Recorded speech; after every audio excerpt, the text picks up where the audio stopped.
Hi there, welcome to Jujube DIY. I'm Sarah. Thanks so much for joining me today. Today I'm turning trash into treasure and making some super cute primitive DIYs. So if you want to see what I made, stay tuned. To get started with this first DIY, I'm going to take these stars. Now, I found these at my thrift store, but they are from the Dollar Tree. I paid 50 cents for the two of them, which was a bargain compared to the Dollar Tree. And I am just going to cut these tags off. They looked like they were brand new. Maybe somebody had gotten them for a party and decided they didn't want them, so they donated them to their local Goodwill. Either way, I am super happy to have them.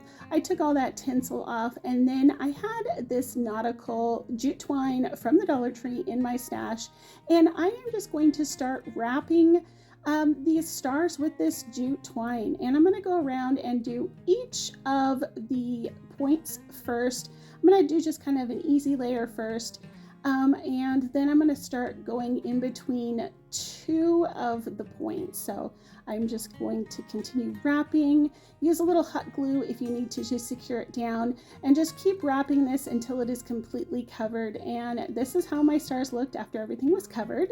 It did take almost that whole entire ball of twine to do that, but I was super happy with how that turned out. Next, I have these stars from Christmas time. I painted them with the ink from Waverly, and then I'm going to distress them with my little finger sander here. This finger sander comes from Walmart, so it's super easy to get a hold of, and it is a really great tool to have in your craft stash. So I'm just going to continue to distress this as I go around. Next, I'm going to take some of the Waverly Antique Wax and a baby wipe, and I'm going to rub that on. Now, later on in the video, I'm going to show you how to make some coffee grunge, or I'm going to give you the instructions for coffee grunge, and I will use that in some of these projects later on. Next, I have this strip of fabric that I had in my stash. It is a patriotic strip, and it is very vintage, primitive looking fabric, so I decided to use that on these stars. And basically I'm just going to secure this fabric onto the star, as you see here. So I'll just use a little bit of hot glue to put that all together, and then I'm going to take my star, this star, the wood star, and I'm going to tie it onto the very top point of one of my stars. And I'm just going to do kind of a side. I wanted this to be on the side here, so I'm going to tie it so the tails come off of the side of the star and can kind of flop in the front a little bit. And I'll do that to both of the stars. And then I added some pitberry from the Dollar Tree, just wrapped that around a pencil and then pushed that in. Now this fabric here, I will show you later on again, but this is just a white piece of fabric that I've wrapped from the Dollar Tree. I tore off a piece, and I had these stamps in my stash. These are a garage sale find, so make sure you keep your eyes open for these stamps at garage sales. People are selling them all the time, at least here. And I just stamped out the word freedom on one and America on the other. Now I'm using some Distress Oxide ink that you can get at any craft store, and this color happens to be espresso, and I am just using a little sponge here to add some distressing, make this look really grungy and old. I really love this look. I am obsessing over the primitive look lately, so you guys will probably see more primitive projects from me in the future, but I'm really enjoying the primitive look, and I think that might be the direction that I head for my kitchen. So let me know in the comments down below if you are into the primitive look. Also, any of these projects you can definitely make in your own style. But that's all there is to this project. I think these are adorable. What do you think? So I was actually gifted this candle holder. It is really heavy duty. I'm guessing it's like a brass of some sort, but I am going to give it 2 coats of the Waverly chalk paint in ink. I will let each layer dry in between, but while that's drying, I'm going to take one of these emergency candles from the Dollar Tree. These just have a little screw on the bottom when you add a battery. And I'm going to take the battery off while I do this part of it. But basically, I want it to look like my wax is melting down the side. So the way I'm going to do that is with my hot glue gun. And if you start at the bottom of the drip and move your your glue gun up, it's going to look more realistic, because as you first pull that hot glue out of your gun, it does tend to pool a little bit, and as you pull it up, it will be a little bit lighter. So it'll look more realistic in the long run if you do it that way. So of course this is a primitive piece, and I was not super happy about that bright color of the LED light.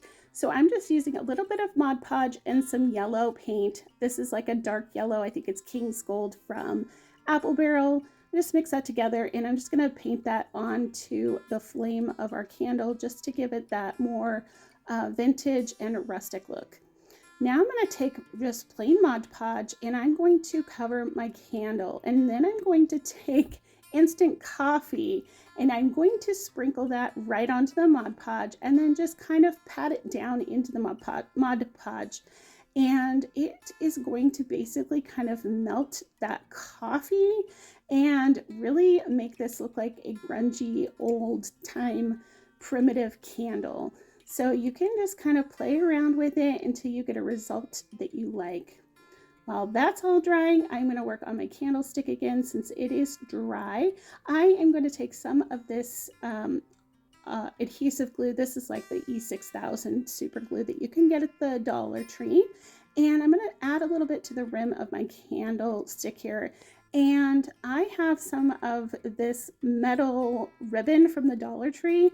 I had not seen it for a long time and finally got my hands on a bit of it. So I stockpiled on it, but I'm just going to kind of glue that down, let it all dry, and then I'll paint it black. Next, I want my black candle holder to look like the vintage, black tin kind of primitive look. I don't know if you've seen it, but it's kind of got that like ashy look to it. Very, what do they call that? Oxidized. So it looks like the paint is kind of oxidized, and you just do a little bit of baby powder on that, and I just brush that on with a paintbrush. And then I'm going to add my candlestick to my holder. It was a little wobbly in there, so I did end up adding a little bit of hot glue just to make sure that that was nice and secure. Then I had one of these little grapevine wreaths. They're the little mini ones. I think I picked mine up from Joann's, but I just added that to the bottom of the candle holder, added some pip berries that I cut down and curled up around a pencil. And then I had some dried baby's breath. I believe this is dried baby's breath that I am going to clip off and add to that grapevine wreath just for some extra texture and color. And I love how this turned out.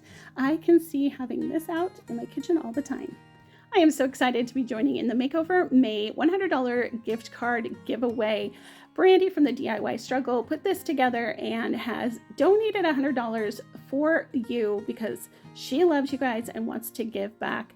So you're going to watch my video and look out for a code word that will be somewhere in my video. Write that code word down, and then make sure you watch all the videos from each Friday of the Makeover May playlist and write down those words. Then Brandy will post a picture in her community tab with instructions on how you can let her know all of the code words on June 2nd. If you have all the code words and are selected as the winner, then you will win a $100 electronic gift card. And you guys, I apologize. This is a little more work than usual, but unfortunately the scammers are scamming and we have to protect ourselves. So I appreciate you guys, and I hope that each of my viewers watches all of these videos for amazing inspiration. And I hope that one of my viewers is the winner. So good luck to you all. So I got this sign from my Goodwill, and I thought, oh, this would be really cute to make over. So I'm going to paint it with the black Waverly ink color, and then I am going to let that completely dry and then add the Full Art Crackle medium over the top, and I will let that dry naturally on its own without any kind of a heat tool, so that that crackle will work good. I also found this little house set at my local Goodwill. I thought the houses would be so cute in a primitive design, so I bought it, and now I'm going to take it apart. First of all, it was just linked together with some wire, and then I'm going to take those hearts off using my heat tool. Thankfully, those were glued down with hot glue and were fairly simple to remove. So I gave it a good sanding, wiped it down clean, and now I'm going to go in and repaint these little houses. I decided to use the moss from Waverly on this first house, and then on the second house I used the night sky color. I will have all of the products that I can listed in my description box down below. Obviously the thrifted items won't be available for links, but it will give you inspiration if you have or find something similar in the future. Now I am going to go in and I am going to distress these little houses. I want to make sure that they look rustic, primitive, and of course, give it so much character and sweetness. So I'll just go in and do that. And then I'm going to go in with the Waverly ink and I'll paint in some doors and windows in that kind of salt box house look. If you don't know what a salt box house is, definitely take a look on the internet or on Pinterest and you'll see lots of, pictures of salt box houses. So they were kind of the go-to maybe look for the primitive era. I have these cute little stars in my stash. These came from Temu. And then I am going to make some little wreaths. Now what I did is I used this wired pitberry from the Dollar Tree. I took all the berries off and then I took a length of it, wrapped it around itself a couple times, and then I'm going to go in with that end and just kind of wrap it around the, 2 or 3 pieces that are initially the circle, and it's going to give it kind of that wreath look. Then I'm going to go in and for this one I'm going to add the pit berries back on, but I'm just going to glue them to kind of the side and front, and I'll go around in the same direction. And you'll see those kind of white strings hanging out around the edge. I do clip those off and make sure they're in the back so that when I glue it down, it won't show. But I will use all of these little pit berries that I pulled off and really make this wreath look full. And then for the second wreath, I just used some of that dried baby's breath, and you'll see that here in just a minute. But I really love how these wreaths turned out. Now, I wanted a darker kind of rustic red color, and I don't know if you guys know anything about color theory, but red and green are opposite on the color wheel.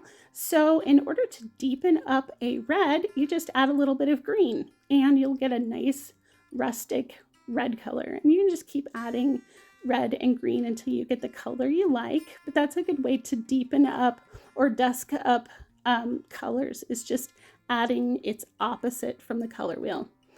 Now that that is done and our wreaths are done, I'm going to start adding the decorations to our little salt box houses. I'm going to add these wreaths to the top and then the little stars right there in the middle between the windows.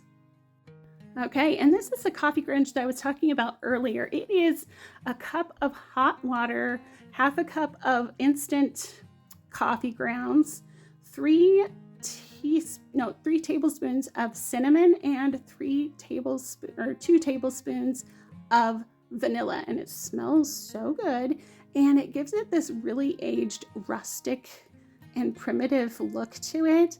I will link the creator that I got this recipe from. She does really awesome primitive crafts, so if you love the primitive crafts, you should definitely go check her out. And her name is Tracey. I just started watching her video not long ago, or her videos not long ago, and I just really love the way she does stuff, but that coffee grunge recipe came from her. So now that that Crackle medium is completely dry, I am going to take this, I think this is Deco Art Buttermilk, and I am going to do a layer of paint over the top of the black. And you'll see that to start to crackle here in just a second. I will show you what that looks like, but this is completely like in real time here. And basically you want to make sure you just get one swipe of paint. If you have to go over it twice here and there, that's fine. But if you go over it more than just twice, you're really going to ruin that crackle and it'll start to pull up. So just keep that in mind. Make sure you've got a nice big dab of paint on your painting surface there, and just try and get one layer on. So now then I've let that top layer of paint dry, I'm going to go in with that coffee grunge up stuff, and I'm going to just paint this on. Now you can do this if you want. If you want to add more layers to make it darker, you can. As you can see, I just kind of dabbed my paintbrush here and there to make some areas darker and some areas lighter. You can do whatever you like, and I think that this turns out so rustic and primitive. Now, the sign itself had some hooks on it, and I added some eye hooks to the houses, and they're just little ones that I got from the Dollar Tree. Now I'm going to go back in with that Distress Oxide ink in espresso, and I'm just going to grunge up my little heart here. I will go in and do the home sign. I did paint that coffee grunge onto the home sign that I got from Walmart, and I just hot glued that to the top there. And I'll just take that bit of distress ink and I'll just go through and just distress anywhere that I really think there might be some more grime, and like where it might have gotten a little dirtier from people touching it or whatever. Now I had some fabric. This is just a blue and white fabric that I dipped into the coffee, and I'm going to add some baby's breath and that bit of fabric that I turned into a bow, and I'm just going to hot glue that onto my little heart that I pulled off those houses originally, and I will just put that there at the very end of my sign. And I just think this is such a cute little sign. It is perfect for your guests as they walk up to your house, or for somewhere inside your house where you want just a little bit of something on your wall. And I think these are so sweet. Okay, this is our last project. I found this teapot at my Goodwill. I love looking for teapots, as you guys maybe do or don't know. If you don't know, I love to redo coffee or teapots. I've done some gingerbread ones and some bunny ones, but this time I wanted to make this look primitive and old, and I was excited that this actually was already kind of a brown color. If you don't have a brown one, you could definitely just spray paint a brown color onto your teapot first before you do this Mod Podge. Now I'm adding a very thick layer of Mod Podge here, and I'm going to do half of the pot at a time. And if you saw what we did before with that candlestick, then you're going to have a good guess as to what we're doing with this teapot. So yeah, I'm going to put the Mod Podge on, and then I'm going to sprinkle that instant coffee all over this teapot. And you guys are going to be shocked and amazed at how this turns out. I wasn't sure how it was going to look or if I was going to even like it, but I absolutely love how this turned out. Now, again, if this isn't your style and you're like, ew, why would anybody have that in your house? Then, you don't have to do this at all. This is just, what I found appealing, and I really love how it turned out. So I'm excited for it, and I wanted to share it for you or with you in case you enjoy this kind of project as well. So I am just going to let that coffee sit on there, and I'm going to let that coffee just melt into the Mod Podge. Now, before it was completely dry, this is not super tacky, but it's a little bit pliable. You know how Mod Podge gets right before it kind of dries? I took that spatula, that's like a makeup mask spatula, and I just made sure that I pressed down any rough edges, because some of the coffee grounds just didn't get quite flat enough for me. So if you do that before the Mod Podge dries, you can kind of flatten that out a little bit and make it more smooth. So now here's that white fabric that I was talking about earlier with the star project, and I just tore off a piece of it, and I just painting that coffee grunge right on top. I will let this dry completely. You can throw this in a very like an oven at 170 or something for a few minutes to dry it, or use a heat tool. but that'll dry in no time at all. And then I'm going to go in with my little letters again and the Distress Oxide ink in espresso. I was like, which color was that? Espresso. I have a ton of the Distress Oxide inks. I can't ever remember which one I'm using, but that one is the espresso. I really like that color. But they have so many cool vintage colors, and the oxides give like a more dusky look to the ink, and then the regular ink is just more like brighter. So when it dries, the oxide is just kind of like it gives that oxidized look. So then I added a little bell and safety pin that I rusted up with some cinnamon, and I just tied that to the top of my teapot. And look at this teapot. I love that. You'll have to let me know what you think. Well, guys, that's all I have for you today. As always, leave me a comment down below. Let me know which project was your favorite. Don't forget to watch all of the Makeover May videos and write down those code words so that you can be entered in to win that $100 gift certificate. Thank you, Brandy, so much for organizing that. We really appreciate it. Have a great day. Bye.